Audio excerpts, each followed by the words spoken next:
Bom dia. Hoje nós estamos recebendo mais uma vez aqui, né, Suzana, o Ledivino Natal, que é o CEO da Stefanini Rafael, que agora, inclusive, passa no novo posicionamento a ser chamada como Stefanini Cyber. Bem interessante. Não sei se a gente está dando isso em primeira mão, né? Ele nos confidenciou, a gente já botou a novidade. E nós vamos começar Seria hoje. legal ele explicar um pouquinho o que é isso, né? Depois você já explica por que essa troca de nomenclatura, mas hoje a gente vai falar bastante sobre OT, que é a tecnologia operacional. A gente tem falado muito isso no Crypto ID, tem tido uma audiência significativa, uma busca muito grande por esse tipo de artigo. Então, a gente trouxe aqui um mestre no artigo nesse assunto para a gente falar. Uhum. Bom, então, com a palavra, se você pudesse, por favor, se apresentar, falar um pouquinho dessa mudança logo, né, Suzana? É verdade. De nome. Obrigado, gente, pelo convite. Vamos lá conversar mais um pouquinho desse assunto interessante que eu acho muito legal a gente falar de diversas áreas de cyber, né? Somente a parte operativa, que é que nós vamos falar hoje. Bom, meu nome é Natal, eu sou o CEO da Stefanini Cyber agora, né?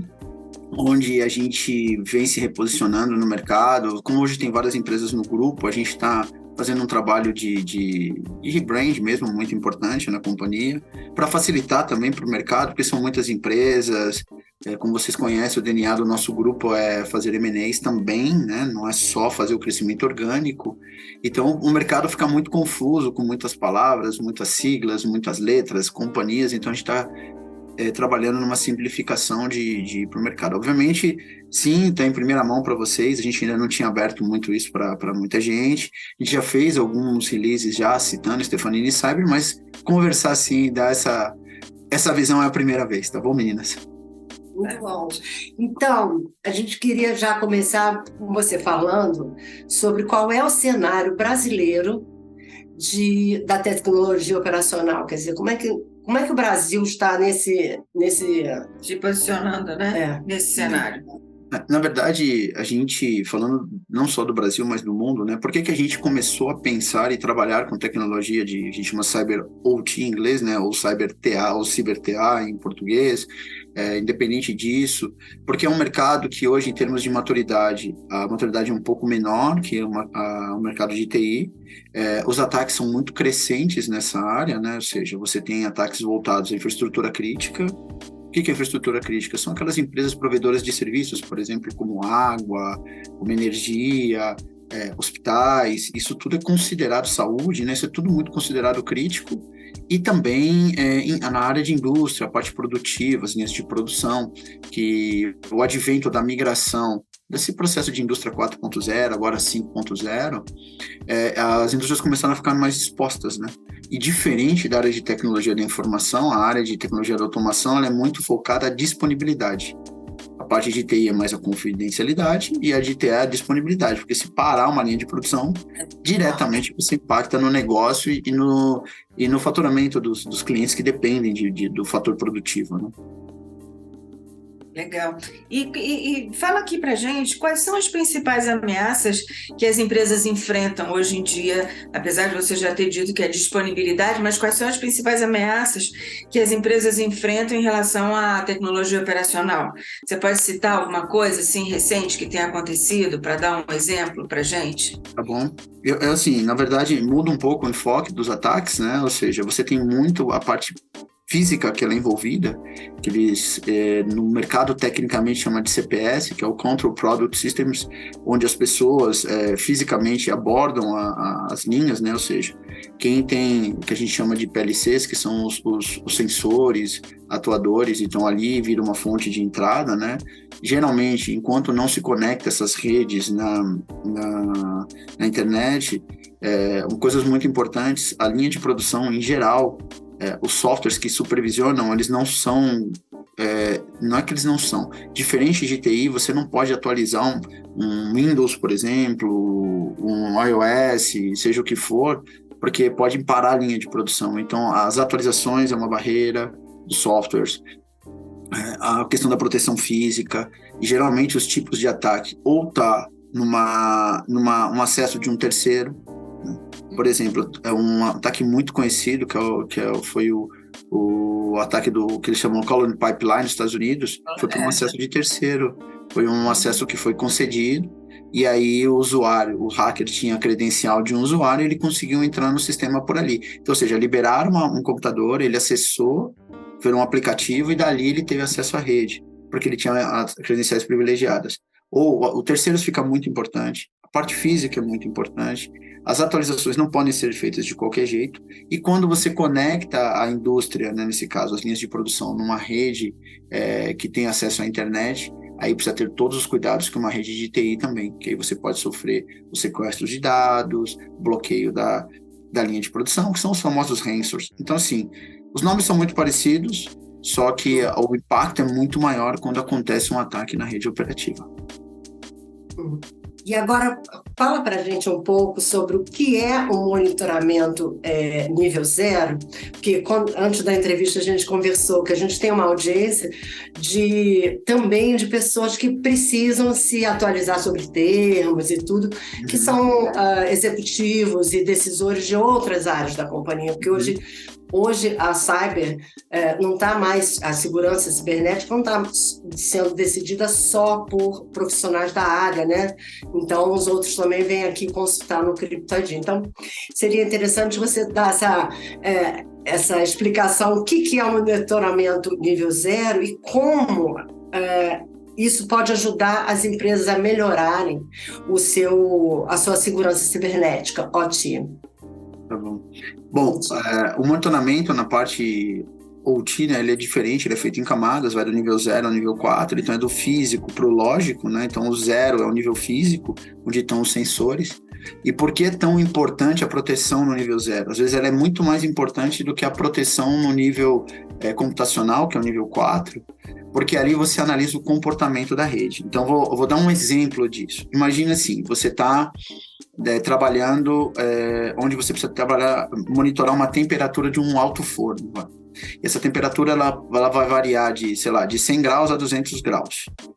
Quando o ataque é feito no sistema, no sensor que monitora esse alto forno, ele pode continuar mandando a informação para um nível computacional que ele está trabalhando dentro de 100 a 200 graus, que é o range estipulado, mas de fato não, ele está mandando para o forno trabalhar em 300 ou em 80.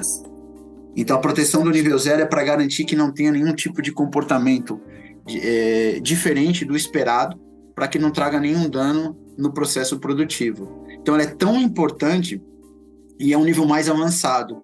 Por que a gente optou a ter essa abordagem? Porque isso é feito em Israel. Ele vem de lá, e essa avaliação do comportamento físico.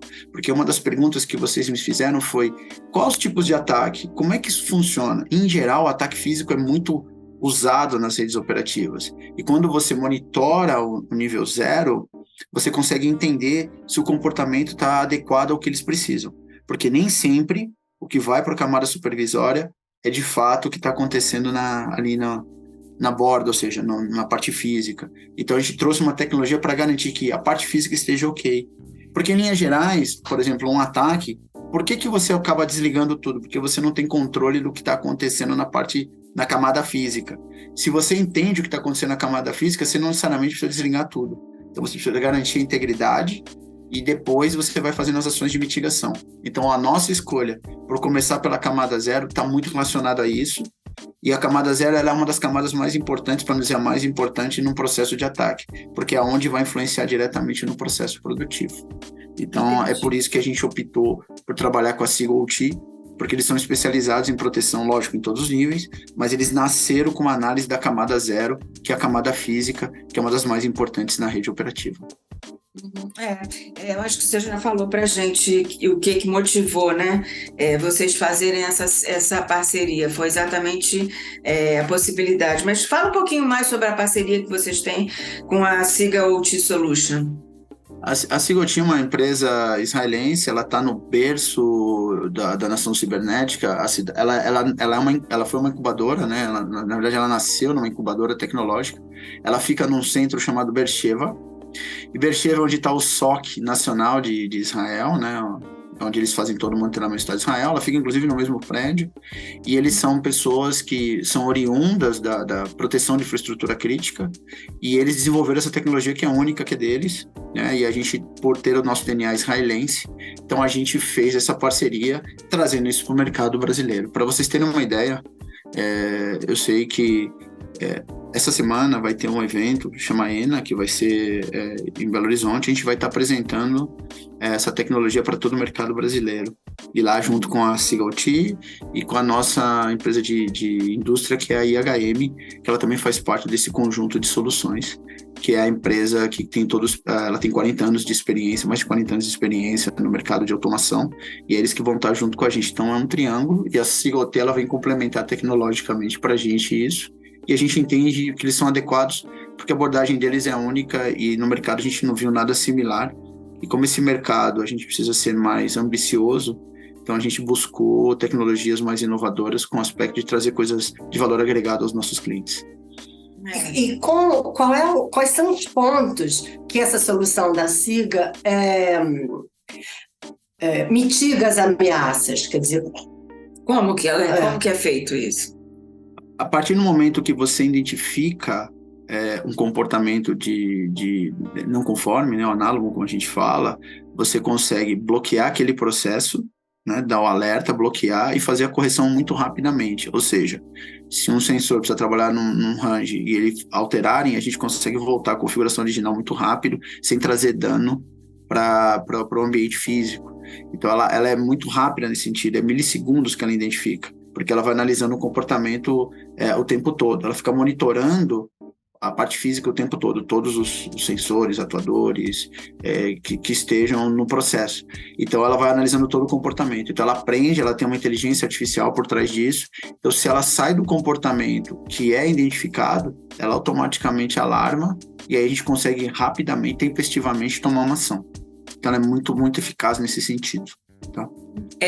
Seguindo o teu raciocínio, quais são os principais desafios para a segurança cibernética OT hoje em dia, atualmente? Eu acho que grandes desafios que a gente tem, primeiro, é entender o momento que o cliente está, né? Ou seja, o que cada um está, né? Que é o que a gente chama, que é o famoso assessment, como eu estou, ajudar eles a construírem esse ambiente, né? Tecnicamente falando.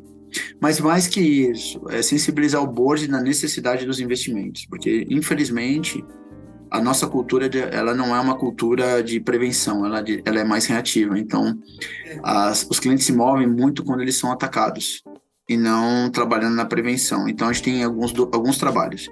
Um é, tecnicamente, garantir essa resiliência, mas olhando o aspecto de board, é o board entender que ele precisa fazer investimentos nesse sentido. Então, uma coisa que a gente identifica muito rápido, a gente pergunta em C-Level se a segurança cibernética faz parte do plano estratégico da empresa. Porque se ela não fizer parte, é muito difícil a implementação de soluções para melhoria da resiliência, né? Ou seja, é um seguro. E nem sempre as pessoas sentem a necessidade. É mais ou menos assim, vai acontecer com o vizinho e comigo não. Infelizmente, só sentem na dor e aí esse é um trabalho. Apesar de ter mudado muito, eu acho que o conselho agora das empresas tem já pensado, tem especialistas, tem cursos hoje para conselheiros em cyber, acho que isso é muito legal. E o cyber tem que ser visto, no meu ponto de vista, como continuidade de negócio, não mais como uma área de suporte. Antigamente era visto assim, e eu acho que mudou muito, somente pelos constantes ataques, pela eficiência. Gente, o mundo é digital, independente, não vou mais falar de transformação, de Covid, que isso é muito antigo, a página já virou muito tempo, nós somos digital. É verdade. E aí, pandemia já é um assunto do passado, pré-história. Já virou história, e eu vejo quanto mais digital, mais exposto a gente está. E aí, uma vez que você está exposto, você precisa se proteger. Eu acho que a gente está num trabalho de conscientização, isso passa pelo board. Isso passa pela TI, por TA, e TA não diferente disso. Porque você imagina que você tem sistemas muito antigos em TA. Tem linhas de produção de 1970, 1975, 1980, que não são tão digital como hoje. E para fazer uma digitalização, o investimento é muito largo, muito pesado. Eu acho que a dificuldade de convencimento é maior de TI de TA do que TI. Estou certo? Eu acho que sim, porque a fábrica está operando, sei lá, desde 1970, tendo lucro. O ponto se evolui esse processo para uma indústria 4.0, aí começa a ficar mais, a conversa muda. Quando ele está totalmente sem estar conectado, o que você faz é melhorar os processos. Aí não estou falando de tecnologia, porque cyber não é só tecnologia. É melhorar os processos, os controles. Aí sim você atua de uma outra forma, que também é importante no processo. Mas você não atua no ambiente tecnológico. A partir do momento que ele começa a virar uma indústria tudo conectado, 4.0, 5.0, aí muda, porque aí começa a ser mais mandatório ou necessário. Vou falar necessário, não mandatório, mas mais necessário uma visão mais focada em cyber. Porque a probabilidade de acontecer um ataque, ela aumenta muito nesse processo. Acho que de 10 a 12 vezes quando acontece isso. Muito bom. Olha, nossa entrevista já está chegando ao fim, infelizmente. Agora, essa última fala sua, eu acho que seria bem interessante você falar duas coisas. Primeiro, se tem outras soluções para chegar com essa parceria da SIGA OT, e também sobre a Stefanini Cyber, né? Tem muita novidade chegando por aí. Se você puder dar um spoiler para a gente, né? O que eu posso dizer... Pode falar do evento também, dos eventos que vocês vão participar. Do evento, que eu posso falar, a gente vai estar lançando oficialmente a nossa oferta agora no ENA, que é o Evento Nacional de Automação, que é em Belo Horizonte, juntamente com a IHM, que é a nossa empresa do grupo focada em automação, e a SIGOT vai estar lá com a gente vai mostrar observabilidade, indústria 5.0 e também a parte de cyber, tudo integrado, porque uma coisa totalmente complementar à outra, né? A gente tem mais parcerias. A gente não tem só a SIGOT, nós temos a Nozomi como parceiro também, a gente tem toda uma integração. Oi, Nozomi é o nome. Nozomi. Nozomi. E a gente tem também uma integração com o nosso SOC, a gente está trabalhando, uma das poucas empresas, e ter um SOC híbrido, que é TI e TA. As equipes são distintas, mas a tecnologia basicamente é a mesma. Né? Como vocês sabem, a gente trabalha muito forte com a IBM e a gente consegue usar a solução da IBM para olhar os dois mundos, então isso ajuda muito a gente.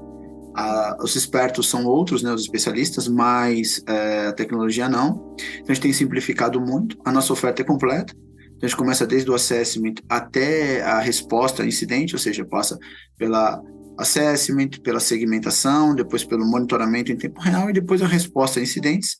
Então isso nós vamos mostrar no ENA também, vamos mostrar as soluções funcionando, demos para o pessoal ver, né? A gente já tem algumas referências, mas a gente ainda não pode falar porque o cliente não abre, né? Então a gente... E essa oferta a gente está replicando na América Latina como um todo, não só no Brasil, nesse primeiro momento. Já estamos olhando também para levar lá para os Estados Unidos e para a Europa, porque a nossa oferta de cyber é global. Então a gente tem feito passo a passo aí, falando da oferta, independente da SIGOT, porque é uma oferta Stefanini Cyber e não só a SIGOT é parte da oferta, né?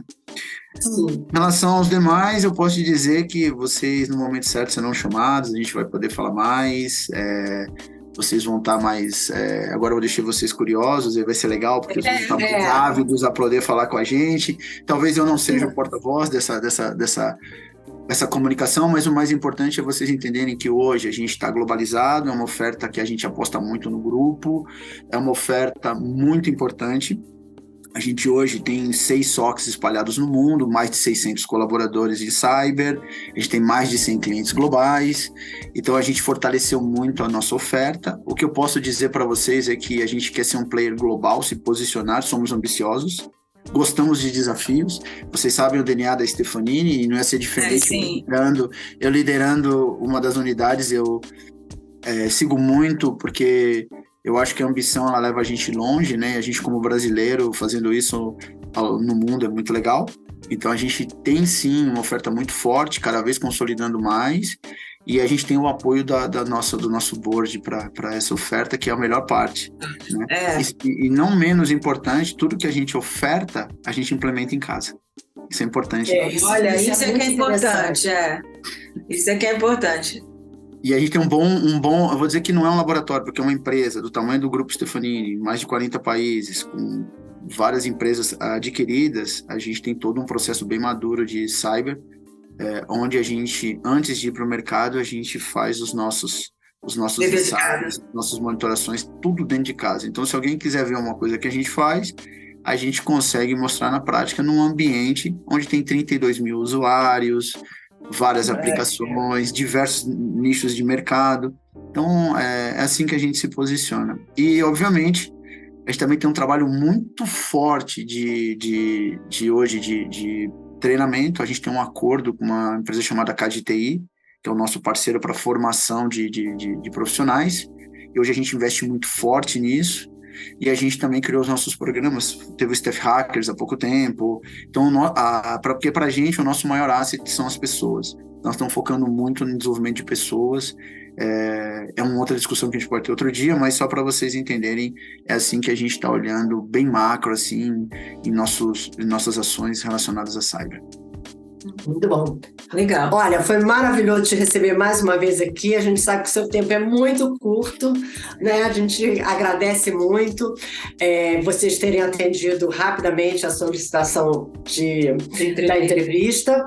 E depois do evento, do lançamento e tudo, quem sabe a gente conversa de novo, né? Exatamente. Tá bom? Estamos muito obrigada. obrigada. Até a próxima. Tchau. Tchau.